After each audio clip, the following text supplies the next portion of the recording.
अब देखिए ये वाला क्वेश्चन नंबर 4, ठीक है। ये वाला क्वेश्चन मोस्ट इंपॉर्टेंट है। बहुत लोगों को ये नहीं समझ में आता कि भाई इसका क्या मामला है। देखिए इसका क्या मामला है, सिंपल है, बहुत ही आसान है। इसमें क्या करना है, आपको एक प्रकार लेना है, ठीक है, पटरी लेना है और पटरी पे 9.3 सेमी नाप लेना है, ठीक, 9.3 सेमी। तो इस तरीके से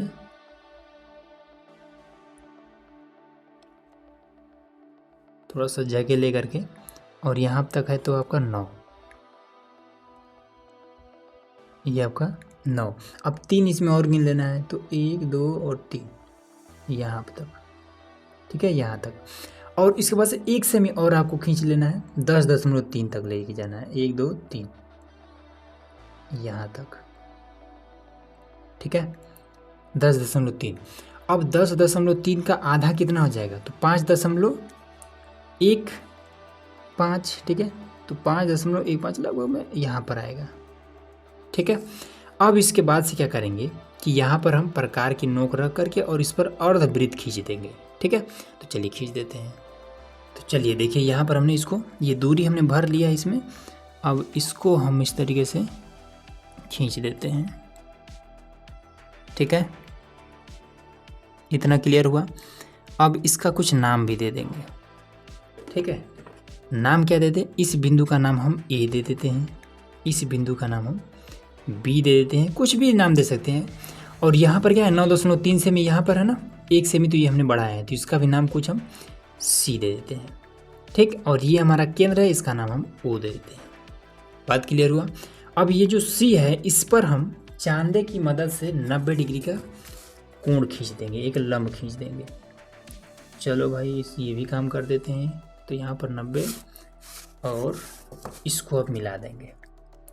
तो जब मिलाएंगे तो इतना ही मिलाएंगे, ठीक है, यहीं तक मिलाएंगे, यहाँ पर रख करके और यहाँ से यहाँ तक मिला देंगे।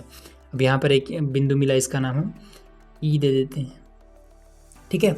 तो सी से और ई तक की जो दूरी है, यही है आपका रूट में 9.3।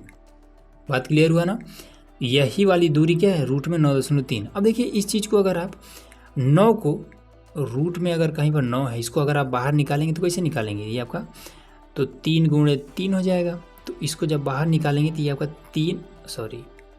जब इससे बाहर निकालेंगे तो जब जोड़ा बनता है तो एक बार 3 ऐसे बाहर निकल जाता है, और दशमलव में 3 है तो मतलब 3 से थोड़ा सा अधिक और कुछ आएगा। अब देखते हैं कि क्या ये वाला इतना दूरी 3 से थोड़ा सा अधिक है। तो इस तरीके से इसको रखेंगे और यहाँ पर देखिए ये 3 है ना, यहाँ पर आप देखिए यहाँ पर 3 है ना, 3 से थोड़ा सा अधिक है, मतलब कि ये वाला जो दूरी है ये एकदम से करेक्ट हमारा आ चुका है, ठीक है। यही वाला क्या है, रूट में 9.3 की ये दूरी है। अब हमें इसको क्या बताना है, हमें संख्या रेखा पर, तो संख्या रेखा क्या है, यही हमारा जो रेखा है इसी पर हमें दर्शाना है।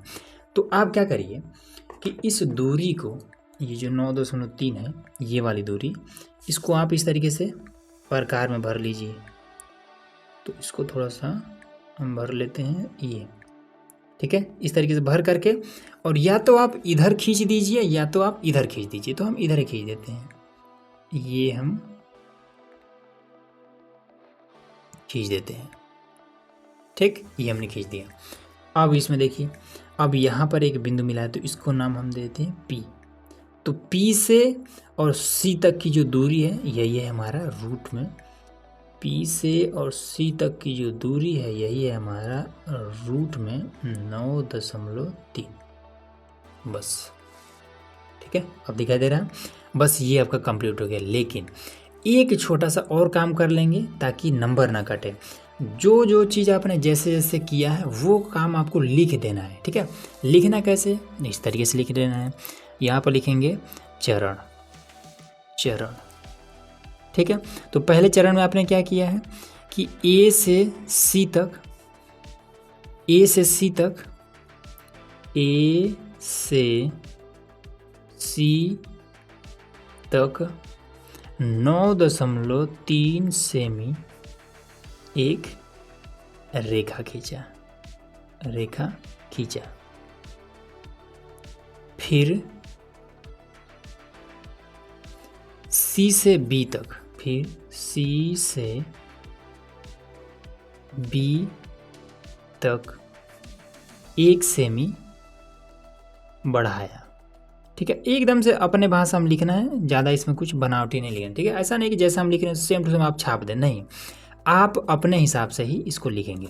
ठीक है, बढ़ाया। उसके बाद से एक अर्धवृत्त खींचा, दूसरा नंबर में एक अर्धवृत्त, एक अर्धवृत्त खींचा। ठीक है, उसके बाद से सी पर लंब सी ई खींचा। तीसरा नंबर में बिंदु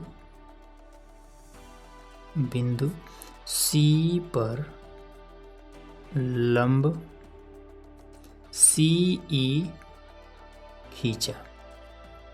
ठीक, उसके बाद से ई और पी एक चाप लगाया। 4 नंबर में ई और पी एक चाप लगाया, जिससे चाप लगाने से क्या मालूम हुआ, जिससे पी सी बराबर में अंडरवुड में 9.3 प्राप्त होता है। बस इतना काम करिए, कहानी खत्म, बस इतना ही कर देना है। ठीक है, तो इसमें हमने कुछ भी अलग से नहीं किया है, जो चीज़ हमने इसमें किया था वही हमने यहाँ पर छाप दिया है, मामला क्लियर।